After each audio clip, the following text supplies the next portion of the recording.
Guys, this Raptors news is bombastic. Get ready, because it could change the entire trajectory of our time this season.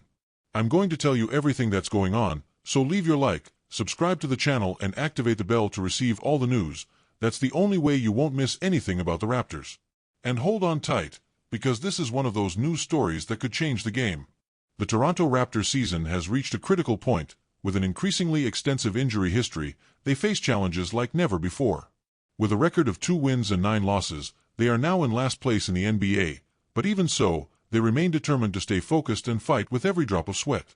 The fight is more intense than ever, and the possibility of a drastic change in the season rumor is in the air. The next game against the Milwaukee Bucks, on November 12th, could be the turning point. Our main point guard, Emmanuel Quickley, now appears doubtful for that match. He recently suffered a sprained elbow in a game against the Los Angeles Lakers, where Quickley was already struggling. This injury occurred shortly after he returned to action after missing 8 games with a pelvic injury. Quickley's recovery and his presence on the court are essential to the Raptors' success, but now everything seems to be back on the table. In addition to Quickley, the Raptors remain without several key players. Scottie Barnes, a young star on the rise, remains out with an orbital fracture, and it is still unclear when he will be able to return. Another defensive back, Kelly Olynyk, is battling a back strain. Bruce Brown, who underwent knee surgery, and rookie Jacoby Walter, who suffered an AC joint injury, are also still out with no set timetable for their return. These are key players for the Raptors, and without them, Quickley has struggled to find rhythm and consistency in games. These absences not only destabilize the defense and offense, but also put a strain on the players on the court. Grady Dick and R.J. Barrett, for example, are taking on a much larger volume of minutes, and the impact on their performance is evident. Meanwhile, the Raptors are preparing to face one of the most challenging teams in the league, the Milwaukee Bucks, who, despite their own complications, come in full force for this decisive match. On the Bucks side, the situation is also delicate. Damian Lillard, one of their main stars, has entered the concussion protocol and is out of the game. However, Giannis Antetokounmpo, the 2-time MVP, is listed as probable and could be on the court.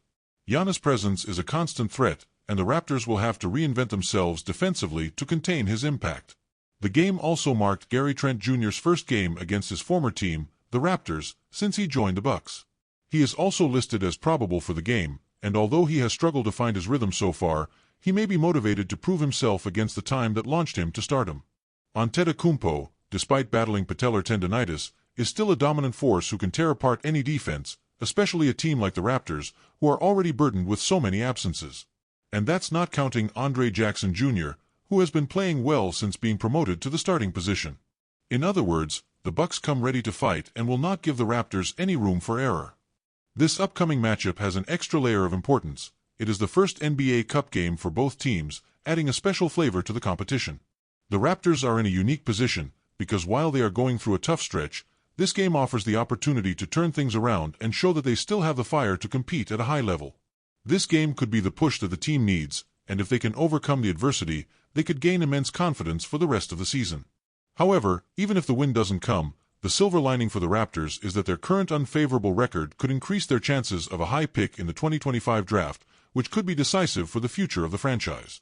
Imagine the possibility of adding a young talent to the team and starting a new phase of permanence. This, of course, is something to be considered in the long term, but it is a prospect that keeps the torturers hopeful. And now I want to hear from you, Raptors fans and NBA fans. Given everything that is happening, what do you think the future holds for our time? Could this injury scenario bring a defense with a possible top pick in the draft? Or will time be able to overcome these challenges and come back strong? Leave your comment below and, before you go, don't forget, subscribe to the channel, activate the bell, and come be part of this community that lives Raptors basketball with us.